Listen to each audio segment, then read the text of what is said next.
Assalamualaikum warahmatullahi wabarakatuh. Nama saya Hans Timalai, NPM 2431150. Ini saya akan menjelaskan tentang sekilas lingkungan hidup dan budaya perusahaan part 2.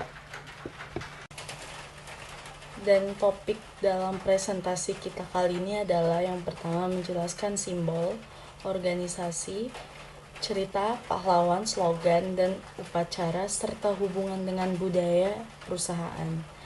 Dan kita akan menjelaskan bagaimana budaya perusahaan berkaitan dengan lingkungan hidup.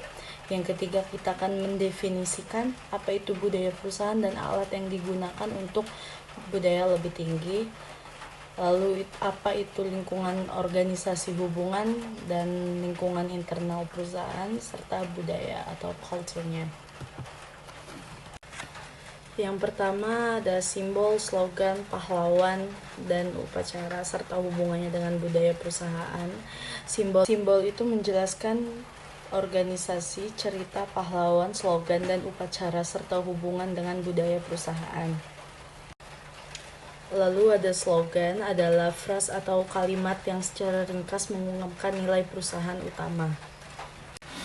Dan pahlawan di HAI adalah sosok yang mencontohkan perbuatan karakter bahasa Indonesia dan atribut yang kuat. Ia adalah panutan bagi karyawan untuk diikuti. Lalu ada cerita, adalah narasi berdasarkan peristiwa nyata yang sering diulang dan disebarkan di antara karyawan di dalam sebuah organisasi. Dan saya akan menjelaskan bagaimana budaya perusahaan berkaitan dengan lingkungan hidup. Budaya perusahaan dan lingkungan hidup, sebuah organisasi yang saling berhubungan erat. Budaya perusahaan mencakup nilai, norma, dan praktik yang dipegang oleh anggota organisasi.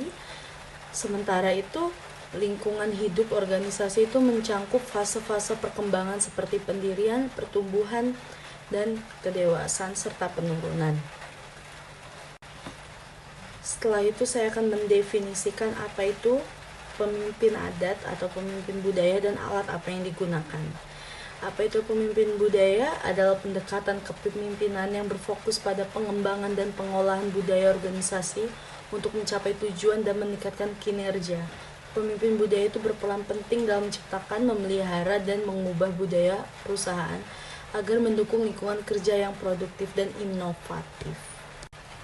Alat yang digunakan adalah visi misi yang jelas, komitmen yang terbuka, pengakuan dan apresiasi, pelatihan pengembangan, nilai etika, norma perilaku, partisipasi karyawan, umpan balik, dan penciptaan lingkungan pekerjaan yang kondusif.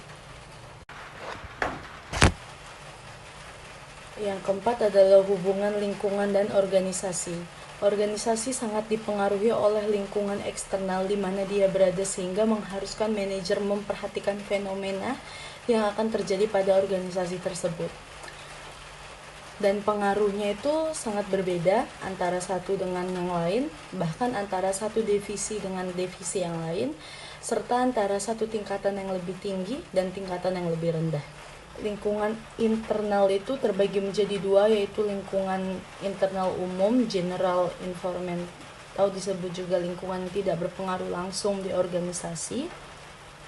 Lingkungan tugas disebut juga lingkungan yang berpengaruh langsung kepada organisasi, yaitu unsur-unsur luar organisasi yang secara spesifik berpengaruh secara langsung kepada organisasi. Tujuan lingkungan internal itu mengidentifikasi kekuatan dan kelemahan perusahaan yang digunakan untuk membuat keputusan strategi yang baik. Itu saja yang bisa saya sampaikan, kurang lebihnya saya mohon maaf. Terima kasih. Assalamualaikum warahmatullahi wabarakatuh.